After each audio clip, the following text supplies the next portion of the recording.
నమస్తే ఓర్గలు 9 నేషనల్ టీవీకి స్వాగతం. మూడోసారి ప్రధానిగా బాధ్యతలు చేపట్టారు మోడీ. ఢిల్లీలోని సౌత్ బ్లాక్ కార్యాలయంలో వరుసగా మూడోసారి పదవి బాధ్యతలు స్వీకరించారు. ఈ సందర్భంగా సౌత్ బ్లాక్ సిబ్బంది మోడీకి చప్పట్లతో ఘన స్వాగతం పలికారు. అనంతరం పీఎం కిసాన్ నిధి నిధులు రిలీజ్ చేస్తూ ఫైల్ పై మొదటి సంతకం చేశారు. దీంతో 20,000 కోట్ల రూపాయలు రైతుల ఖాతాలో పడనున్నాయి. ఈ సందర్భంగా మాట్లాడిన మోడీ రైతు సంక్షేమానికి కట్టుబడి ఉన్నామని చెప్పారు. రైతుల కోసం వ్యవసాయ రంగంపై కృషి కోసం మరింత కృషి చేస్తామని చెప్పారు.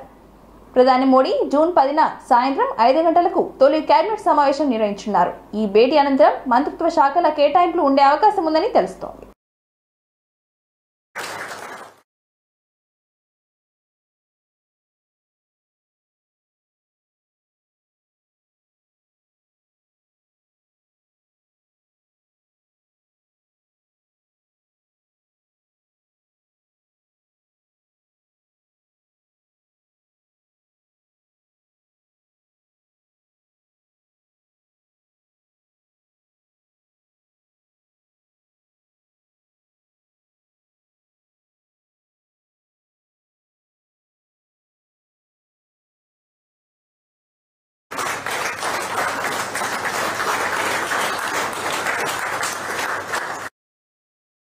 हम वो लोग नहीं हैं कि जो इतने बजे ऑफिस शुरू होता है इतना बजे पूरा होता है. हम वो लोग नहीं है.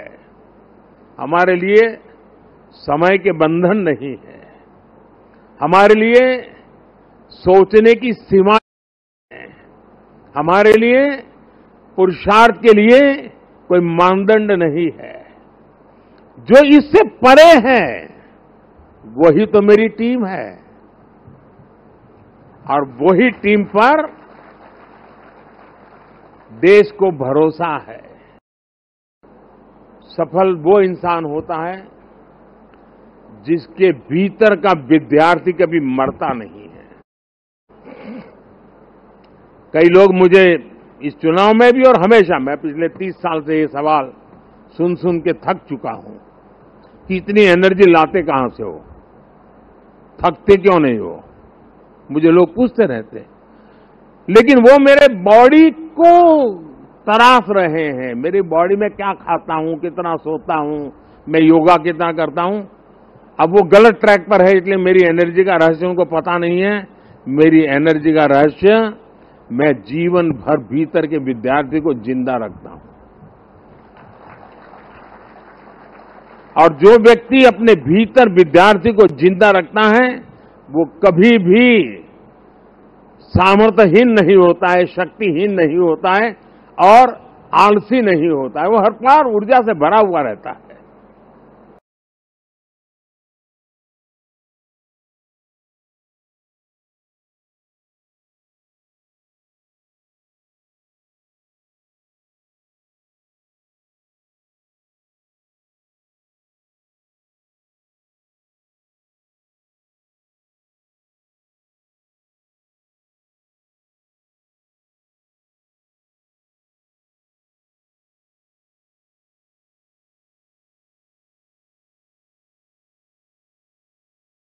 ప్రధాని మంత్రి నరేంద్ర మోడీ, టీడీపీ అధినేత చంద్రబాబు తాను ప్రభుత్వ బడిలోనే చదవమని అన్నారు ముఖ్యమంత్రి రేవంత్ రెడ్డి. 10వ తరగతి 10 జీపీఏ సాధించిన ప్రభుత్వ పాఠశాల విద్యార్థులతో సీఎం రేవంత్ రెడ్డి ఇంటరాక్ట్ అయ్యారు. ఈ సందర్భంగా ఆయన మాట్లాడుతూ తల్లిదండ్రుల ఆశయాలను విద్యార్థులు నెరవేర్చాలని అన్నారు.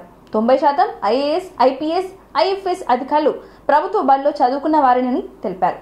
ప్రభుత్వ పాఠశాలలో సెమీ రెసిడెన్షియల్ విద్యా విధానంపై సమీక్షించి నిర్ణయం తీసుకుంటామని చెప్పారు. జూన్ 9వ తేదీ నుంచి ప్రారంభమైన జయశంకర్ బడిబాట కార్యక్రమం 20వ తేదీ వరకు కొనసాగుతుందని చెప్పారు. అమ్మ ఆదర్శ పాఠశాల నిర్వహణ మహిళా సంఘాలకే ఇచ్చామని తెలిపారు. విద్యలో కేటాయించిన నిధులు ఎక్కువ శాతం జీతాలకే అవుతున్నాయని అన్నారు. విద్యపై చేసేది ఖర్చు కాదని అది పెట్టుబడిని అని అన్నారు. సెమీ రెసిడెన్షియల్ పాఠశాలలు ఏర్పాటు చేయడం ద్వారా ఫలితాలు వస్తాయని వందే మాతరం ఫౌండేషన్ ప్రతినిధి చెప్పారు. ఉదయం టిఫిన్, మధ్యాహ్నం భోజనం, సాయంత్రం స్నాక్స్ ఇచ్చి పాఠశాలలో చదివించే ఈ ప్రక్రియను అమలు చేసే అంశాన్ని పరిశీలిస్తున్నామని చెప్పారు. రెసిడెన్షియల్ పాఠశాలలో చదివి కారణంగా విద్యార్థులకు తల్లిదండ్రులతో అనుబంధం తగ్గుతుందని ఓ నివేదిక తెలిపిందని, కుటుంబ సంబంధాలు బలహీన పడవద్దని సీఎం పేర్కొన్నారు. ఈ నెల 9 నుంచి 20 తారీఖు వరకు ప్రొఫెసర్ జయశంకర్ బడిబాట కార్యక్రమాన్ని నిర్వహిస్తున్నామని అన్నారు. ఈ కార్యక్రమంలో విద్యాశాఖ ముఖ్య కార్యదర్శి వెంకటేశం, పాఠశాల విద్యాశాఖ కమిషనర్ దేవసేన తదితరులు పాల్గొన్నారు. ఆహ్వానిస్తున్నాను.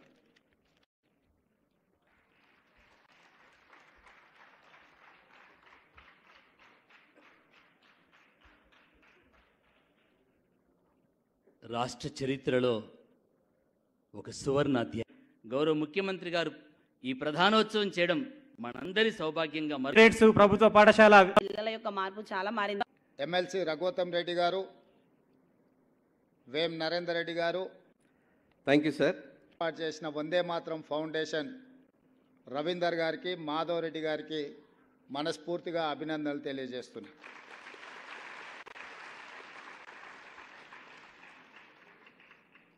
వాస్తవంగా ఇలాంటి కార్యక్రమాలను రాష్ట్ర ప్రభుత్వ పరంగానే అధికారికంగా నిర్వహిస్తే బాగుండేది. కానీ ప్రభుత్వం చేయాల్సిన బాధ్యతను వందే మాతరం ఫౌండేషన్ నిర్వహించడం ద్వారా మా ప్రభుత్వానికి కూడా బాధ్యతను గుర్తు చేసినారు. ఇది ఒక మంచి కార్యక్రమం అని చెప్పి నేను ఈ సందర్భంగా తెలియజేయదలుచుకున్నాను. మిత్రులారా, మీ తల్లిదండ్రులు కష్టపడి, మీ తల్లిదండ్రులు మీ మీద ఎన్నో ఆలోచనలు పెట్టుకొని మిమ్మల్ని ప్రభుత్వ పాఠశాలలకు పంపించిండ్రు అని అంటే ఆర్థికంగా వాళ్ళు బలహీనంగా ఉండడమో లేదా గ్రామాలలోనే లేదా ప్రభుత్వ పాఠశాలలో చదివించాలనే పట్టుదలను నాకు తెలీదు. ఏది ఏమైనా ప్రైవేట్ పాఠశాలలతో పోటీపడి ప్రభుత్వ పాఠశాలలో చదువుకుంటున్న మీరు ఈ రకంగా రాణించడం ఇది ప్రభుత్వానికే గర్వకారణము. నారాయణ కాలేజీలో ర్యాంకు సాధిస్తే నారాయణ గారు ఫోటో దిగి ఈ విద్యార్థులు నా కాలేజ్ అని చెప్పుకుంటాడు. ప్రభుత్వ పాఠశాలలో మీరు ఈరోజు రాష్ట్ర స్థాయిలో రాణించి ప్రతిభను చాటితే ఈ ప్రభుత్వం నాది, నా ప్రభుత్వంలో చదువుకున్న విద్యార్థులు మీరు రాణించిందంటే మీరందరూ మా విద్యార్థులు. నారాయణ, చైతన్య లాంటి అధికారులు మా ప్రభుత్వంలో పనిచేస్తున్న వాళ్ళు నన్ను కలవడానికి వచ్చినప్పుడు స్థాయికి రావడానికి కారణం మా తల్లిదండ్రుల కంటే అంటే వివిధ సబ్జెక్ట్స్ చెప్పడానికి వాళ్ళు వెళ్ళాల్సిన పరిస్థితి. ఇది ఒక పెద్ద సామాజిక సమస్య. 1000 పైచిలకు ఖాళీలుగా ఉన్న టీచర్లు గ్రామాలలో ఇల్లు తిరగాలి. ఇచ్చే డ్రెస్సులు మహిళా సంఘాల వాళ్ళే కుట్టి అక్కడ ఉండే విద్యార్థులు ఇచ్చే విధంగా అంటే గ్రామీణ ప్రాంతం నుంచి వచ్చిన నాకు ప్రభుత్వ పాఠశాల యొక్క విలువ తెలుసు. ఈ ప్రభుత్వ పాఠశాల ద్వారా తెలంగాణ రాష్ట్రాన్ని పునర్నిర్మించాలన్న ఆలోచన, సంకల్పం మా ప్రభుత్వానికి ఉంది. అందుకే ఈ విధానాలన్నిటిని కూడా మేము సమీక్షించుకొని ముందుకెళ్తున్నాం.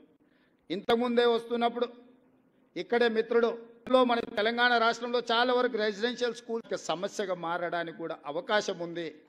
కాబట్టి ఇక్కడ ప్రభుత్వం ఖచ్చితంగా రెసిడెన్షియల్ స్కూల్స్ని ఒక ప్రక్కన ప్రోత్సహిస్తూనే గ్రామాలలో ఉండే నిన్ననే రావాల్సి ఉండే కొన్ని ప్రత్యేకమైన పరిస్థితుల వల్ల మిమ్మల్ని కలవడానికి నేను అవకాశం లేకపోయినా మా అధికారులకు ఆదేశించి ఈరోజు పెట్టండి, తప్పకుండా ఈ ప్రభుత్వ పాఠశాలలో చదువుకున్న విద్యార్థులను ప్రాంతాలను ప్రత్యేకంగా గుర్తించింది. 1 విద్య, 2 దానికి మా ప్రభుత్వం ఎప్పుడూ సిద్ధంగా ఉంటుంది. అన్నీ మాకు తెలుసు. ఇంటర్మీడియట్లో కూడా ప్రపంచంలో ఏది ముందుకు ఆర్థికంగా ఎమ్మెల్సీ రఘువతం రెడ్డి గారు, వేం నరేందర్ రెడ్డి గారు. తెలంగాణలో కాంగ్రెస్ ప్రభుత్వం తీసుకొచ్చిన ప్రజావాణి కార్యక్రమం జీహెచ్ఎంసీ కార్యాలయంలో ఇవాళ ప్రారంభమైంది. లోక్సభ ఎన్నికల కోడ్ కారణంగా తాత్కాలికంగా వాయిదా పడ్డ ఈ ప్రోగ్రాం కోడ్ ముగియడంతో తిరిగి స్టార్ట్ అయింది. జీహెచ్ఎంసీ ప్రధాన కార్యాలయంలో ప్రజావాణి ప్రారంభించారు ఇన్ఛార్జ్ కమిషనర్ ఆమ్రపాలి. 3.5 నెలల తర్వాత ప్రజావాణి కార్యక్రమం తిరిగి ప్రారంభం కావడంతో పెద్ద సంఖ్యలో ప్రజాభవన్ కు చేరుకున్నారు. ప్రజావాణి కార్యక్రమానికి ఇన్ఛార్జ్ కమిషనర్ ఆమ్రపాల్తో పాటు వివిధ శాఖల అధికారులు హాజరయ్యారు. హెడ్ ఆఫీస్ తో పాటు 6 జోన్లుగా 30 సర్కిల్ కార్యాలయాలను ఇవాటి నుంచి ప్రజావాణి కార్యక్రమం నడుస్తుందని తెలిపారు. ప్రజల నుండి పలు ఫిర్యాదులు అందుకున్న కమిషనర్, జిహెచ్ఎంసీ అధికారులు.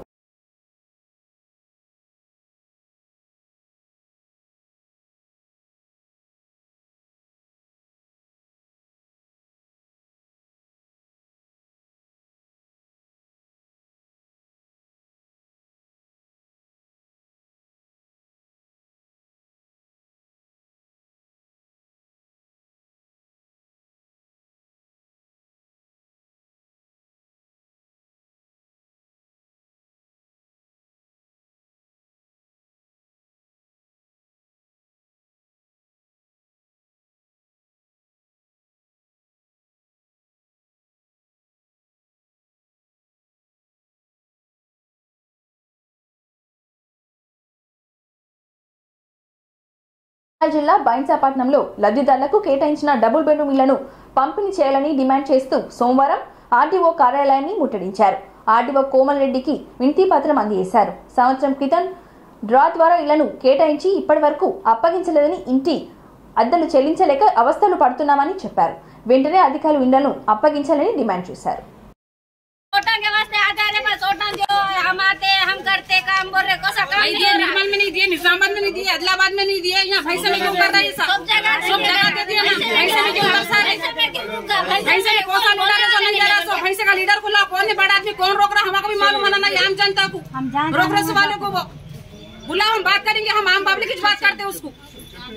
काम धंधा सब छोड़ना पड़ा, हम लीडर काड़िया के कुछ भी मजदूरी करने वाले छे ना, हम उतना खाली है कि घर में रिकामी मरद भी आ रहे थे, देखो पूरे मरद में है, उड़ता है सो भी हम लोग कैसा करना बोलो, फिर हमको नौकरी लगा तो हम नौकरी की तनख्वाह पे आते रोज आते जाते हम। యూజీ పరీక్ష ఆల్ ఇండియా ఫలితాల్లో నిర్మల్ జిల్లా కేంద్రంలోని వెంకటాపూర్కి చెందిన అఖిల్ సాయి 1536 ర్యాంక్ సాధించారు. సోమవారం నిర్మల్ జిల్లా ఎంపీపీ రామేశ్వర్ రెడ్డి శాల్వతో సత్కరించి అభినందించారు. నిరుపేద కుటుంబంలో జన్మించిన అఖిల్ సాయి నీట్లో ఆల్ ఇండియా స్థాయి నుంచి ర్యాంకు సాధించడం అభినందనీయమని కొనియాడారు.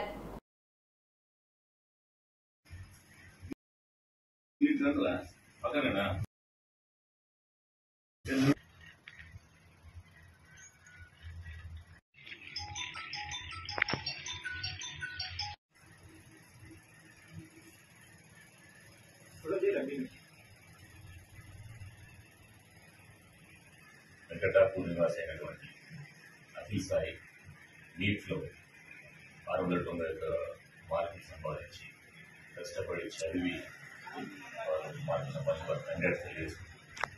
ఎందుకంటే ఎంతో కష్టపడితే కానీ ఇలా చాలామంది లక్షలు ఖర్చు పెట్టి చదువుతున్నారు. తల్లిదండ్రులు లక్షలు ఉన్నోళ్ళు కోర్టులో కూడా చదివిస్తే కూడా ర్యాంకుల వల్ల మా వెంకటాపూర్ వాస్తవ్యులు సంగమూర్తి లక్ష్మి గారు, వాళ్ళది డబ్బుల కుటుంబం గారు, మామూలు మధ్య వాళ్ళు చాలా కష్టపడి కష్టపడు మొత్తం ఎంత కష్టపడ్డాడో వాళ్ళ భార్య లక్ష్మి ఇంకా దానికి 2 గుంతలు కష్టపడి ఇలా ఈ అఖిల్ సాయి 2వ కుమారుడు, వాళ్ళకి పెద్ద పిల్లడు ఇదే ఈయన 2వ కుమారుడు ఈ స్థాయికి తీసుకొచ్చిన దాంట్లో ఈయన ఎంత కష్టపడి చదివిండో అంతకంటే 4 ఇంతలు వాళ్ళ కష్టం ఫలితంగానే ఇలా ఈ స్థాయికి రావడం జరిగింది. మా ఊరుకు మా ఊరు వెంకటాపూర్ ఆ అఖిల్ సాయి అనే పేరు తేవడం మాకు కూడా మా ఊరందరూ కూడా చాలా సంతోషంగా ఉంది. ఇలాంటి పిల్లలు చదువుకొని ముందు అఖిల్ సాయి వెంకటాపూర్ ఊరు పేరుని నిలబెట్టే దిశగా మంచి ర్యాంకులు సాధించి మంచి మార్కులు సాధించి ఉన్నతమైన చదువులతో చదివి మంచి స్థిరంగా ఉండి ఈ వెంకటాపూర్ కానీ చుట్టుపక్కల ప్రాంతాల పేదలకు సేవ చేసే విధంగా ముందు వారు ఉండాలని కోరుకుంటున్నాను. రాష్ట్రపతి భవన్లో జూన్ 9వ తేదీ సాయంత్రం 7 గంటలకు మూడోసారి ప్రధానిగా మోడీ ప్రమాణ స్వీకారం చేశారు. ఈ ప్రమాణ స్వీకారం కార్యక్రమానికి విదేశీ నాయకులు, ఇతర ప్రముఖులు, పారిశ్రామికవేత్తలు, సినీ తారలు సహా దాదాపు 8,000 మంది అతిథులు హాజరయ్యారు. ఈ వేడుకకు సంబంధించిన చిన్న వీడియో క్లిప్ వైరల్ గా మారింది. అదేంటంటే వివిఐపి రూమ్ లో చిరుత లాంటి ఓ జంతువు స్వేచ్ఛగా తిరుగుతుండడంతో వీడియోలో రికార్డ్ అయింది. ఇది చిరుత పులినా, మామూలు పిల్లినా లేక కుక్కనా అనేది తెలియాల్సి ఉంది. ప్రస్తుతం ఈ వీడియో విస్తృతంగా సోషల్ మీడియాలో వైరల్ గా మారింది. వీడియో వైరల్ గా మారడంతో